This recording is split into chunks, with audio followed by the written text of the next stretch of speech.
You're on the ground there. You're still based in China. Are these fears about this China slowdown overblown? Well, it's slowing down. The overall economy has slowed down a bit, as we can see through the numbers. But the China economy really is two economies. One is the traditional economy, and one is the new economy. That is the tech, online to offline, e-commerce, and social networks, mobile. Economy, the consumer right? service economy. Right. That part's been growing dramatically. So I think the question is, will the growth in tech be enough to offset the slowing down in the traditional sector? And will it? The growth is tremendous, but it's really still small, though, it's very right? small. Yes. So I think if the drop in the overall economy is moderated, there will be time for it to be offset.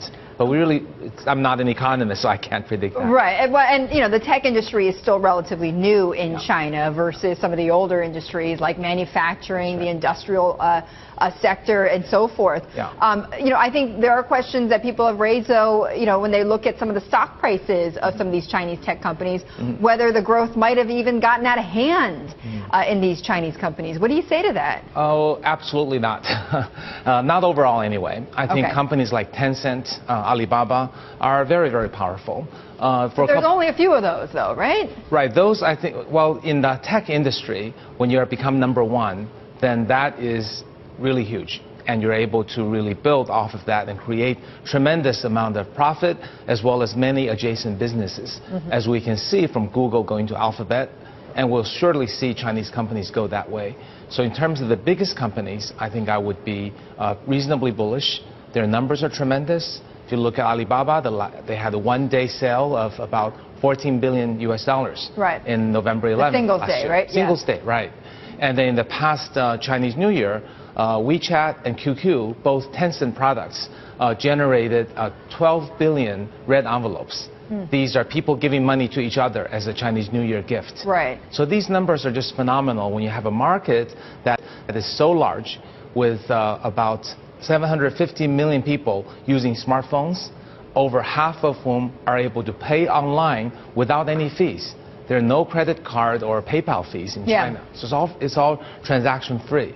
That will drive a lot of new business opportunities online. But Kai-Fu, I mean, a lot of people listening to this will say, though, that even though it's a very big market and there's a lot of potential, of course these Chinese tech companies would grow so big because the Chinese government protects their market share. What about for those, the Facebooks and the Googles of the world, who want to get into the Chinese market and don't or can't because of censorship rules? Well, there are different American companies. Some companies, such as Apple, and to a certain extent Microsoft, that are doing very well. I think other companies are struggling a little bit more, and we'll see how that goes. But I think the larger issue really is, can the American companies adapt to the Chinese culture, environment, and requirements? For example, the red envelope I talked to you about. If a foreign company doesn't understand that concept, it wouldn't be able to capitalize on that. But it's a very big thing in the Chinese economy. So for an American company to succeed in China, it has to really reinvent itself for China, as opposed to localize its American products in Chinese. Right, but I think American companies, Kai-Fu, who sell things to the Chinese consumers, generally, a lot of them have done well, right? Like, so I think about the Nikes of the world, for instance, right? But I think when it comes to then catering more to the consumer on the services side, that's where it gets a little bit tricky, and I think that's where things like intellectual property and censorship get in the way. So is that ever going to change in China?